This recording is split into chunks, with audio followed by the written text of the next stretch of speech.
അത്തം 15 വയസ്സ്. എൻ്റെ മോനെ അത്തം 15 വയസ്സാണ് കുഞ്ഞിനെ. ഞാൻ പറയാമല്ലോ എന്തായാലും. മോനൊരു 12 വയസ്സ് കഴിഞ്ഞപ്പം മുതൽ രാഹുർദശ ആരംഭിച്ചു കുഞ്ഞിന്. രാഹു കുറച്ച് മോശപ്പെട്ട സമയം തന്നെ കേട്ടോ. രാഹുർദശയാണ് കുറച്ച് മോശപ്പെട്ട സമയം. മോൻ എത്ര പഠിച്ചാലും തലേ കയറുന്നുണ്ടോ? മന്ദതയും ഒരു മടിയും അലച്ചിലും അതുപോലെ തന്നെ ഒരു അലസതയും ഒരു ഇതുപോലല്ലയോ, അങ്ങനെയൊക്കെ വരും ഈ രാഹുവിൻ്റെ അകത്ത്. മടി പിടിക്കുകയും പിന്നെ പഠിച്ചിട്ടൊന്നും ഒരു തലയിൽ നിൽക്കാത്ത പോലൊക്കെ തോന്നുകയും ഒക്കെ തോന്നുന്നുണ്ടോ? അത് ഈ രാഹു ആയതുകൊണ്ടാണ്.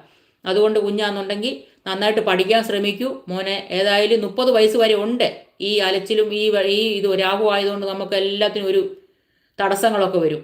30 വയസ്സ് വരെ ഉണ്ട് എന്തായാലും രാഹു. അതുവരെ ഉണ്ട്. നന്നായിട്ട് പഠിച്ച് ദൈവത്തെയൊക്കെ വിളിച്ച് പ്രാർത്ഥിച്ചു പോകൂ. നല്ലതായിട്ട് ഇതിനകത്ത് രാഹു എന്ന് പറഞ്ഞാൽ ഇതിനകത്ത് നല്ല സമയമൊക്കെ ഉണ്ട്. നന്നായിട്ട് പഠിക്കുകയാണെങ്കിൽ മോന് നല്ല മെച്ചപ്പെട്ട മാർക്കൊക്കെ മേടിക്കാം. എന്തായാലും അമ്പലത്തിൽ കൂടെ പോയി മോൻ്റെ പേരും നാളും പറഞ്ഞ് സർപ്പത്തിൻ്റെ അവിടെ വഴിപാട് കഴിച്ച് പോകും. 30 വയസ്സ് വരെ ഉണ്ട്. ഇനി നല്ല പഠിത്തമൊക്കെ പഠിക്കേണ്ട കാര്യമല്ലേ, ജോലിയൊക്കെ കിട്ടേണ്ടല്ലോ. അപ്പം ഈ 30 വയസ്സ് വരെ ഉണ്ട് രാഹു. അതുകൊണ്ട് അമ്പലത്തിൽ പോയി വഴിപാടൊക്കെ കഴിച്ച് മുന്നോട്ട് പോകും. അപ്പോൾ നല്ല മികച്ച നേട്ടം, വിജയം കൈവരിക്കാൻ പറ്റും. 30 വയസ്സ് കഴിയുമ്പോൾ മോന് നല്ല സമയം വരുന്നുണ്ട്. 46 വയസ്സ് വരെ